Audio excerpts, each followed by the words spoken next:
L'école primaire Ngangila à Bakongo est totalement rénovée. Cette école était archaïque, délabrée et les enfants étudiaient dans des conditions précaires.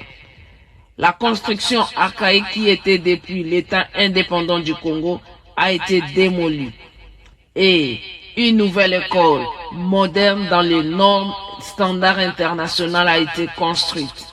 Ainsi, l'école primaire Ngangila est revêtue d'une nouvelle robe et les enfants vont étudier dans de très belles conditions. Suivez la réaction des enseignants et des gens du village. 45 ans après, l'école primaire Ngangila à Vivi, le groupement qui a abrité la première capitale de l'État indépendant du Congo dans le territoire de Sekebanza est complètement reconstruite. 6 salles de classe, un bureau pour le directeur et des installations sanitaires. Le don est du président de la République en réponse à la demande des habitants de ce groupement. Félix Tshisekedi a dépêché son assistant pour remettre cette école aux habitants.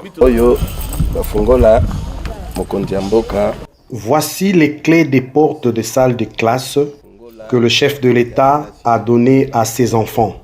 Prenez-en soin.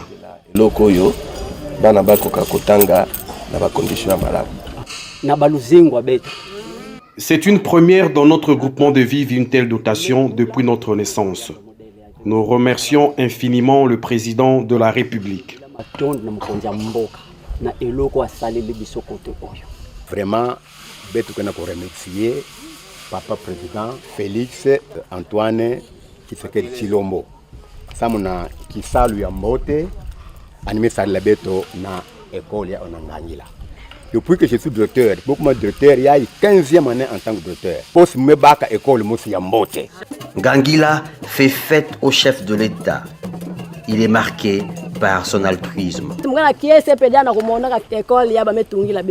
La construction de cette école nous réjouit. Depuis nos ancêtres, nous n'avons jamais vu une œuvre pareille.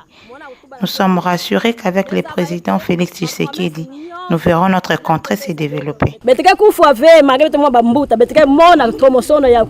On félicite le président Fatih Beton avec ces jolis bâtiments dans des milieux qui est un peu reculés. Je n'ai jamais vu de tels bâtiments. Mais avec l'époque de notre papa Félix, c'est à peine qu'on a vu de tels jolis bâtiments en matériaux durables. La centaine d'élèves d'Ngangila qui bénéficient déjà de la gratuité de l'enseignement n'attendent fiévreusement que la reprise des cours pour jouir de leurs cadeaux.